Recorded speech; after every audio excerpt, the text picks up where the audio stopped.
Good evening students. Krishna S academy के इस YouTube platform पे आप सभी का स्वागत है। हम लोग परमार वंश को डिस्कस कर रहे थे और परमार वंश में हम लोग महिपत शाह को पढ़ चुके थे। आज हम लोग महिपत शाह के 3 सेनापतियों में से एक सेनापति लोधी रिखोला जी के बारे में पढ़ेंगे, जो कि आपके एग्जाम के पॉइंट ऑफ व्यू से भी काफ़ी इंपॉर्टेंट हो सकते हैं इनके बारे में जानकारी। देखिए, लोधी रिखोला जी को गढ़वाल का रखवाला या गढ़वाल का भीम भी कहा जाता है। लोधी रिखोला जी को गढ़वाल का रखवाला या गढ़वाल का भीम भी कहा जाता है। कहा जाता है कि उत्तराखंड के बजेली गांव में लोधी रिखोला जी का जन्म होता है और उत्तराखंड की भूमि में बहुत सारे वीर भड़ों का जन्म हुआ, जिनमें से एक लोधी रिखोला भी थे। और इनका ये जो अतुलित शौर्य है, ये बचपन से ही लोगों के सामने प्रकट होने लगा था। इनके पिता अपने समय के, अपने इलाके के जाने माने थोकदार हुआ करते थे, मतलब अच्छी खासी इनके पिता की रसूख हुआ करती थी। कहा जाता है कि एक बार जो है बजेली गांव में एक बारात आई थी और क्योंकि शादी का माहौल था तो खाना बन रहा था। अब नीचे से खाना बनने के लिए, जहाँ पे खाना बन रहा था वहाँ तक पानी पहुँचाना था। तो अब हुआ ये कि जिस बर्तन में पानी भरा जा रहा था वो बर्तन बहुत भारी था। उस बर्तन को 3-4 लोग मिलकर उठाना चाह रहे थे, लेकिन वो बर्तन उठ ही नहीं रहा था। लेकिन 14 साल के लोधी रिखोला वहाँ पहुँचते हैं और अकेले ही उस बर्तन को वहाँ से उठाकर ऊपर पहाड़ी तक पहुँचा देते हैं जहाँ पर खाना बन रहा था। ये देखकर सब लोग बड़े आश्चर्यचकित होते हैं और लोधी रिखोला को अपने कंधों पर उठाकर उसकी जय जयकार करने लगते हैं। और तब लोग कहते हैं कि भड़ों की इस वीर भूमि में एक और भड़ पैदा हो गया। ठीक है, इनके बारे में कहा जाता है कि जब ये थोड़ा और बड़े होते हैं तो इनका विवाह जो है इनके पिताजी करवा देते हैं और ये बहुत खुशी से अपनी पत्नी के साथ जो है नयार नदी के किनारे एक बगीचे में अपना घर बना के रह रहे थे और अपना जीवन यापन व्यतीत कर रहे थे। लेकिन नियति पहले से तय थी कि रिखोला को आगे करना क्या है, और क्योंकि नियति पहले से तय थी तो हुआ भी कुछ वैसा ही। महिपत शाह के शासनकाल में तिब्बत की ओर से बार बार आक्रमण हो रहे थे और बार बार आक्रमण होने के कारण महिपत शाह बहुत परेशान हो जाते हैं और ये कहते हैं कि किसी तरीके से ये बार बार होने वाले आक्रमणों से छुटकारा पाया जाए।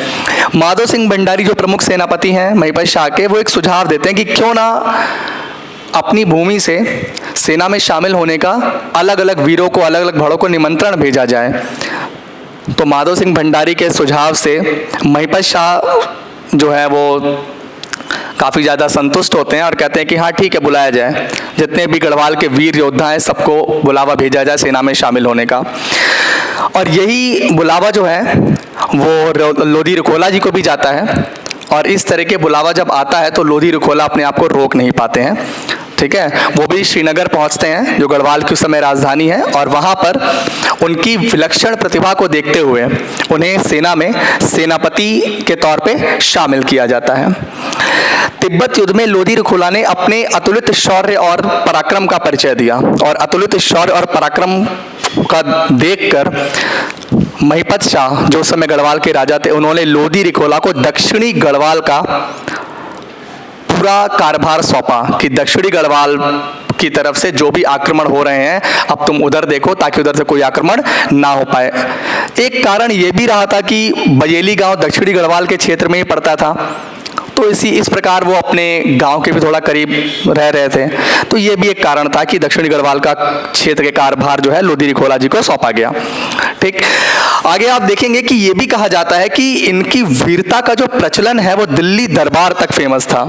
इनके बारे में कहा जाता है कि ये दिल्ली से एक दरवाजा उखाड़ कर ले आए थे गढ़वाल तक। लेकिन कुछ इतिहासकार ये जो वाकया है इससे इत्तेफाक नहीं रखते हैं, कहते हैं नहीं ये तो अतिशयोक्ति हो गई, ज़्यादा बड़ा चढ़ा कर लिख दिया गया है और कहीं से ये लॉजिकल भी नहीं लगता है, ये तर्कसंगत भी नहीं लगता है कि लोधी रिखोला दिल्ली दरबार से किसी दरवाजे को उखाड़ कर लाए। हाँ, एक तर्कसंगत ये जरूर हो सकता है कि दक्षिण सीमा के पास नजीबाबाद का जो क्षेत्र है वहाँ के चोर डाकू लुटेरे गढ़वाल की सीमा में आते थे, लूटपाट करते थे और वापस नजीबाबाद भाग जाते थे। तो तो ये अवश्य हो सकता है, ये संभव हो सकता है कि लोधी रिखोला ने नजीबाबाद के किले पर आक्रमण किया हो और वहां के किले के दरवाजे को ध्वस्त करके उसका कुछ टुकड़ा उठाकर गढ़वाल ले आए हों। तो एक तथ्य इतिहासकार इसको भी बोलते हैं और ये तथ्य ज्यादा तर्क संगत लगता है, क्योंकि गढ़वाल की दक्षिणी सीमा से नजीबाबाद पास में पड़ता है, ज्यादा दूर नहीं पड़ता है, दिल्ली तो काफी दूर हो जाता है। तो ये तथ्य ज्यादा तर्क संगत लगा इतिहासकारों को। फिलहाल लोधी रिखोला का सबसे जो चर्चित आक्रमण रहा, जो सबसे चर्चित अभियान रहा, वो था सिरमौर के राजा कर्मप्रकाश को हराना।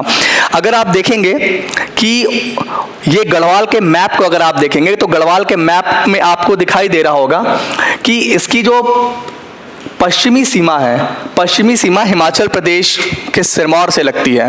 हिमाचल प्रदेश का एरिया आपको दिख रहा होगा वेस्टर्न साइड में, जहाँ पे एचआर यानी हरियाणा है, उसके ऊपर आप देखेंगे हिमाचल प्रदेश पूरा है। तो वहाँ हिमाचल प्रदेश में क्या था कि पश्चिमी सीमा पे सबसे गढ़वाल की सिरमौर राज्य हुआ करता था और माधो सिंह भंडारी जब तक जीवित थे पश्चिमी सीमा सुरक्षित थी, यानी कि सिरमौर की तरफ से, हिमाचल प्रदेश के सिरमौर की तरफ से कोई भी चोर डाकू लुटेरे नहीं आते थे। लेकिन जैसे ही माधो सिंह भंडारी की मृत्यु हो जाती है तो अब क्या होता है, पश्चिमी सीमा से सिरमौर के आक्रमणकारी जो है वो बार बार हमला करते हैं। अब महिपत शाह इस हमले से जब परेशान हो जाते हैं, उन्हें लोधी रिखोला की याद आती है और वो लोधी रिखोला को कहते हैं कि जाओ भाई सिरमौर की ओर जरा प्रस्थान करो।